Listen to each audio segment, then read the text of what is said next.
Bro, the world and his secrets. You see, the problem with life is that, let's say someone starts from the bottom and builds a business. Like, let's take Wall Street into perspective. I think it's the Bloomberg family or whoever. They built most those Croton PC things that go up and then they show all the information, and they basically started selling stocks to like the rest of Earth. And then obviously now the Boris, which is in Germany, where the stock exchange was created, they also have their own methodologies and their own people who created their own things. That is why, like, if you have to invest into Apple stocks in Germany, it's different compared to if you had to invest into Apple stocks on Wall Street. So the reason for this is because of blue chips. So now obviously when it comes to blue chip stocks, the thing about blue chip stocks is that blue chip stocks are the type of stocks where you actually have shares within the company that control the company. You don't have stocks within to the company that help develop the company in terms of finance and help from other companies that other finances own shares in, so they can help each other. So what happens here is, let's say maybe you're some type of investor, and then you meet up with someone who has a seat at, let's say, BlackRock. BlackRock is a $10 trillion company. So that means if you have a seat, you must be worth at least $50 billion. So if you're worth $50 billion, it means that the amount of money that you have to spend and invest in, especially if you have a seat at a table and you only deal in blue chips, is about 400 billion to 500 billion in terms of the amount of money that you can loan to invest into other bigger things. But obviously before you take such a large amount, you have to prove it in a manner. So let's say there's a certain investment that's coming out on Friday. It's Saturday today. So I go maybe to another rival company and I tell them, look here, when the stock drops, it's going to drop hot, but it's only going to be blue chip, and I got first dibs.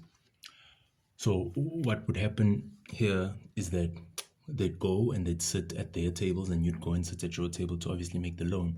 But now obviously once the loan is made, you can't exactly invest. Let's say maybe your superiors tell you we'll only give you 100 billion, and you have to find the other 300 billion unknowingly that you've spoken to another person, and maybe that person also doesn't tell their bosses that they've also spoken to another person, and they give them 100 billion. Then what would happen is your bosses would tell you that, we'll give you maybe till Thursday with 100 billion, come up with the rest. Obviously, if you're a blue chip trader, you have first preference over anything, meaning that maybe, like, let's say there's a shipment of, I don't know, VW Golfs and Polos that are about to land. What can happen is you could buy them in Germany for a certain amount, and then by the time you come to America, you just make a couple of phone calls to like actual people that are gonna buy the cars, and then you sell them to the dealerships. That way it's quick money. So obviously that's not the only way that you can make money, but if you're a person who has a seat at a table, or you have a very, very high position in a financial institution, these things become easier to make a lot of money at once. But you cannot take that money and go use it for leisure. It's only like maybe like, the person who's the CEO of Wall Street who can actually make so much and, save it for themselves. But obviously guilt trips probably do hit the CEO of Wall Street, and he doesn't actually enforce doing so much and making so much money.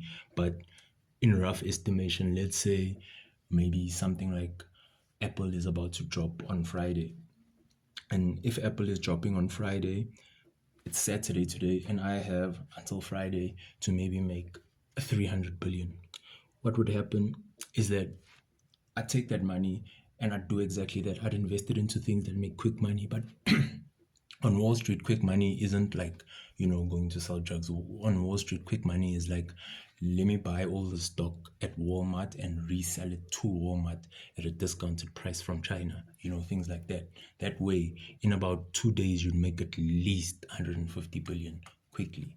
But that's just my speculative manner over how Wall Street works, and how selfish people could become if they really wanted to become greedy.